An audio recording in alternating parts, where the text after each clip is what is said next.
A few dozen hours can affect the outcome of whole lifetimes, and that when they do, those few dozen hours, like the salvaged remains of a burned clock, must be resurrected from the ruins and examined. Arundhati Roy's debut novel, The God of Small Things, starts with this premise.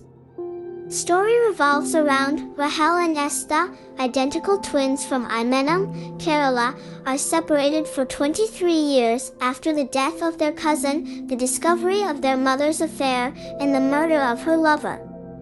While Rahel and Estha's reunion is the focal point of the book, the storyline is largely set in the past. The God of Small Things won Roy the coveted Booker Prize for its beautiful language and skillful storytelling. A major theme of the novel is India's culture, especially its social taboos and colonial past.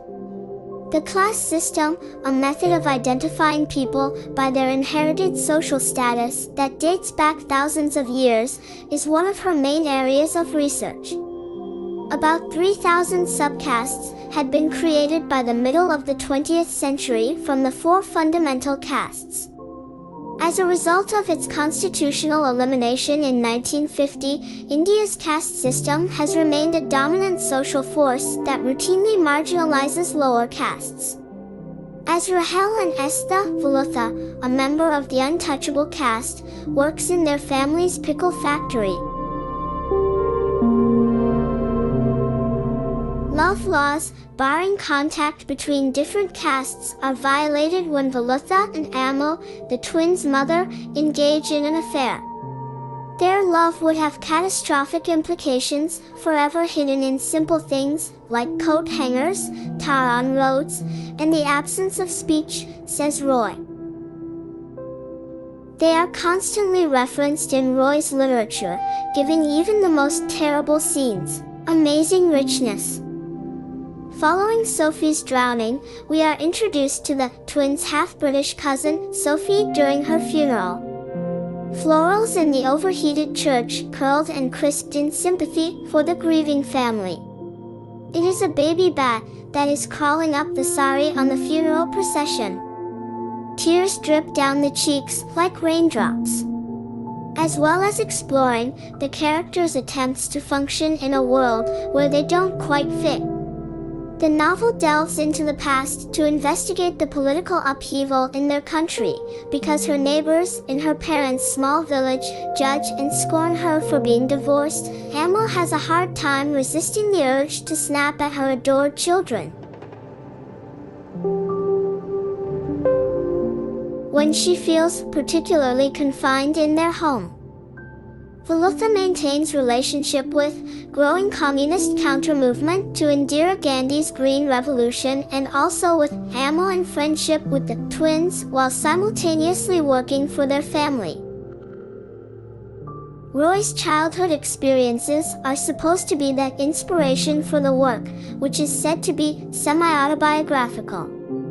Rahel, like Roy, is a student of architecture, although he does not pursue a career in the field of architecture. What else might be true or imagined in the plot, such as the style, is also a dead end. However, there are other things to consider throughout the novel. An awful sense of foreboding and impending doom dominates the wonderfully planned drama. However, nothing can prepare you for what lies at its core. In this episode, the God of Small Things takes on the big themes of love, madness, and hope and joy without end. In this case, she breaks the regulations. Because she needs a vocabulary that is at once traditional and unheard of. She needs to dislocate received rhythms. Book by Arundhati Roy is filled with agony, but it's also filled with wisdom and magic. God of Small Things. As a result of the muted group theory and back-channel communication motifs, the author employs a variety of strategies to signify modes of the revolt of nature in the narrative.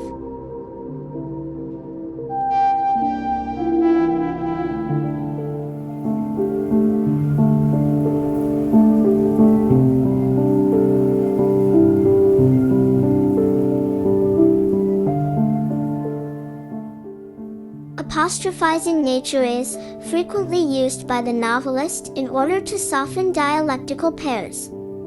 The culture and nature divide is stretched to include Cartesian dualism. This image of a female imprisoned in immanence encapsulates the subaltern human race in Roy's work.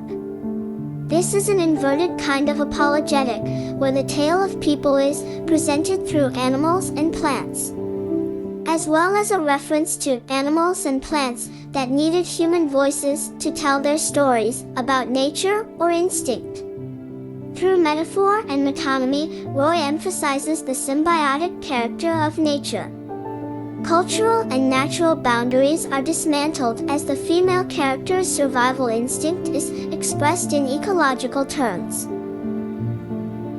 The God of Small Things by Arundhati Roy explores the distinctions that Indian society imposes on its citizens due to their birth circumstances, the rights you are meant to have as a human, regardless of your gender or class, for the simple fact that you are a human being. Identity, family, and love are all prevalent and concrete themes that she uses to achieve this. Roy also discusses the decline of Kathakali, a once proud art tradition of the region. You could compare Kathakali to an Indian opera for people who have not seen one. Roy's debut novel breaks new ground in the category of mystical, prismatic fiction with its sensuous words, surreal style, and breathtakingly gorgeous visuals. She also said, religions from all over the world congregate in one spot, rubbing each other the wrong way. Growing up, I was conscious of the diverse cultures, and I am still aware of them today. Each opposing belief is weakened when viewed against the same background. A story about human beings has no place, in my opinion, than in the Imenam town. The fact that Roy had a deep understanding of Imenam and its cultural paradoxes allowed her imagination to go wild. Her descriptive abilities are impressive, but she can overreach at times, forcing every small detail to symbolize something larger, which slows down the flow of the narrative. But these lapses are minor, and her abilities come into their own in the second part of the book. Roy's vision is crystal clear, her voice is unique, and her message is expertly created and conveyed.